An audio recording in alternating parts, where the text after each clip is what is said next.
Guys, for today's video, may nakita kasi akong question sa Facebook. So, yung question doon is parang sa tingin ko, bagong owner pa lang siya ng credit card. Hindi ko na mabalikan, hindi ko na makita ma-screenshot sa inyo yung Facebook post na yun. Pero ang sabi niya doon is, paano ba nag-work ang installment sa credit card? Napaka-straightforward lang naman talaga kung credit card holder ka na. Alam mo na yon. Pero it makes a valid point or raise a valid question sa mga bagong card holder. And maybe sa mga wala pa pero nag-iisip na, uy, okay pala yung credit card kasi makapag-installment ka. Yun, medyo klaruhin natin yung maling pagkakaintindi about the use of installment sa credit card. So samahan niyo ako, pag-usapan natin yan.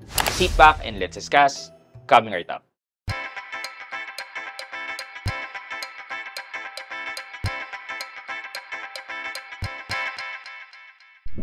Hi guys, this is Pat and you're in Pat Quintos Review TV. So if you're new to my channel, I do reviews about personal finance na meron akong experience or meron na akong knowledge na ginawa ko na yun ng videos and playlists na makikita nyo dito sa taas. At kung bago ka dito sa channel ko, you may want to consider subscribing to my channel.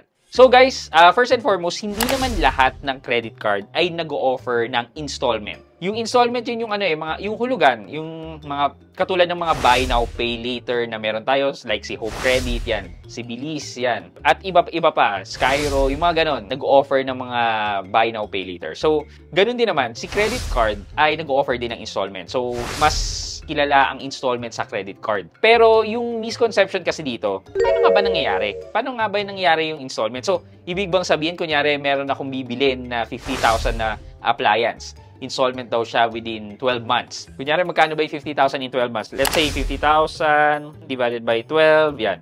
Lumalabas sa 4,166.67 ang monthly. So, ibig bang sabihin na 4,166.67, yan lang yung mababaw sa card ko on a monthly basis?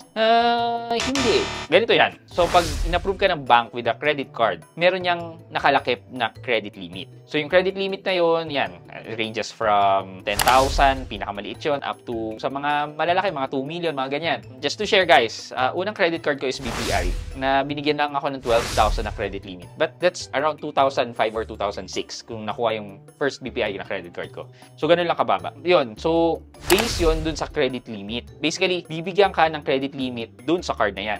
So, kapag sinabing straight purchase, yun yung hindi installment. Ibig sabihin, yung amount na ini-swipe mo is magjuju kapag dating ng billing statement mo. Kunyari, nag-swipe ka ng 1,000 pesos, yung 1,000 pesos na yun, mag-a-appear na yun kagad sa inyong credit card statement. So, meaning, kailangan mo na siyang bayaran. Or, kung magre-revolve ka, may minimum amount yun, so yun yung babayaran mo. Pero, yung 1,000 pesos, nakakalculate na kasi yun, kaagad. Yung installment naman, ito yung let's say, yung 50,000, and then meron kang credit limit na 100,000 dun sa card. Yung 50,000 na yan, hindi ibig sabihin 4,000 ang ikakaltas lang sa'yo buwan-buwan. Ibig sabihin yan, yung 50,000 pesos na yan, ikakaltas yan buo sa inyong credit limit. So kung 100,000 ang credit limit nyo, minus 50,000, ang matitira na lang na credit limit nyo ay 50,000. Ayan, parang Kung ganun yung magpa-installment pa, ano ibig sabihin? well, ito yon. So, di ba, ikakaltas na siya sa credit limit mo. Ibig sabihin, yung 50,000 na kinaskas mo, pambili ng appliances, hindi mo na magagamit yan. Magagamit mo lang yung portion na yan kapag nakapagbayad ka na on a monthly basis. Ito yung advantage niyan. So, yung 4,166, babayaran mo yan sa billing statement mo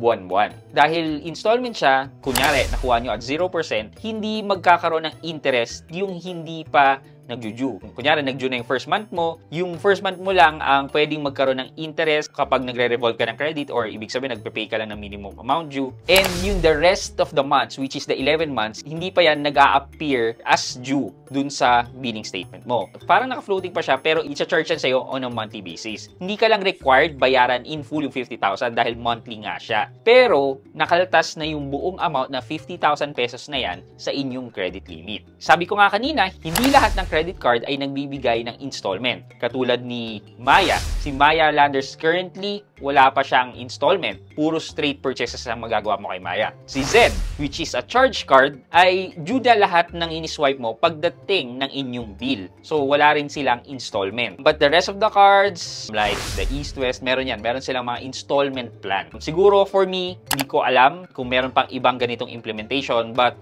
BPI has a separate limit for installment purchases. Kapag binigyan ka ng BPI na credit card, and then you have a good record with BPI for more than a year, then pwede kang magranta ng BPI Madness. itong BPI Madness is a separate limit from the credit line na binigay sa inyo ni BPI. For example, kunyari binigyan ka ng BPI credit card na around 100,000 na credit limit, tapos good payer ka, pwede ka mabigyan ng BPI Madness credit limit na nagkakahalaga ng twice or thrice ng inyong credit limit. Ibig sabihin lang neto na pwede kang kumuha ng mga installment purchases ng up to 2 to 3 times ng inyong credit limit. Kung 100,000 ang credit limit mo, times 3, additional 300,000 sa mga installment purchases. Ngayon, kung kay BPI yan, medyo maganda rin naman yan kasi hindi lang mga appliance or installment purchases yan. Pwede mo rin convert yung BPI Madness mo into cash na babayaran mo rin na installment. So sa tingin ko, parang mas maganda si BPI when we're talking about installment. So again, hindi po ibig sabihin na monthly kayo magbabayad,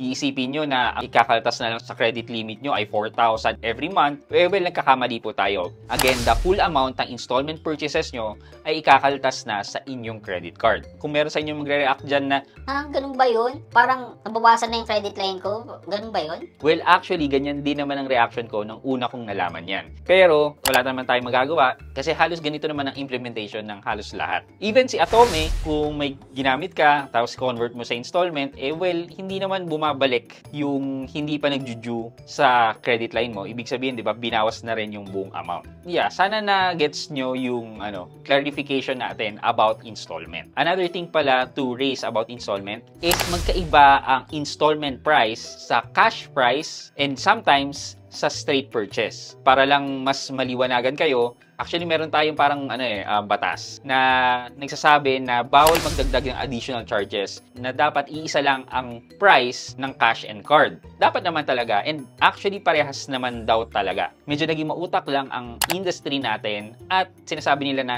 itaas natin ang regular price pero magbigay na lang tayo ng discount sa mga cash or straight purchases. O, diba? Medyo loophole talaga yon. Na sa tingin ko dapat tingnan ng ating gobyerno, ng ating mga lawmakers, kung paano ba mafa-fine-tune yung loophole na yon sa batas natin. So, yun po ang discussion natin about installment sa credit card. Sana po may natutunan kayo sa mga wala pang credit card dyan. Just in case na magkaroon kayo in the near future, at least alam nyo na kung paano nag-work ang installment. And sa mga bagong credit card holders, at least magkaroon po kayo ng idea kung paano po nag-work yung installment purchases sa ating mga credit card. Okay, for our question of the day po, actually guys, ako nung bata-bata pa ako at wala pa akong alam tungkol sa kaperahan. Basta may bibili na akong malaking amount, installment na yan, ganyan. Ganun ang ginagawa ko. Pero now na tumanda-tanda na ako at nagkaroon ako ng knowledge sa finances, well, lagi kong tinitingnan or lagi kong kino-compute kung magkano yung difference between cash price at saka installment. Doon ko tinitingnan na ay malaking difference between installment and cash price. Parang mas okay na i-cash ko na lang. Ayan. For our question of the day po, may relatable experience po ba kayong ganyan na instead na i-installment nyo dahil nakita nyo na mas murang cash price, nag-cash na lang po kayo? Let me know po sa comment section sa baba at may chance po kayo manalo ng 1,000 pesos sa ating weekly GCash giveaway. Yun lamang po for today's video, but before we end, mag-shoutout po muna tayo at shoutout kay at M. Hilario6528. Sabi niya, kakadinig ko, teka, shower muna tayo. Shoutout po pala. Shoutout naman po, Sir Pat. Salamat po. At M. Hilario6528, shoutout po sa inyo. Maraming salamat sa pananood at pagsuporta ng aking mga videos. Thank you so much. I hope you like this video. Leave a thumbs up, and if not, wala namang problema dyan, but continue to support me by subscribing to my channel by clicking the subscribe button and also the bell button sa tabi ng subscribe para ma-receive kayo ng latest notifications sa lahat ng upload ko. Again guys, this is Pat Quinto and you're in Pat Quinto's Review TV. Bye-bye!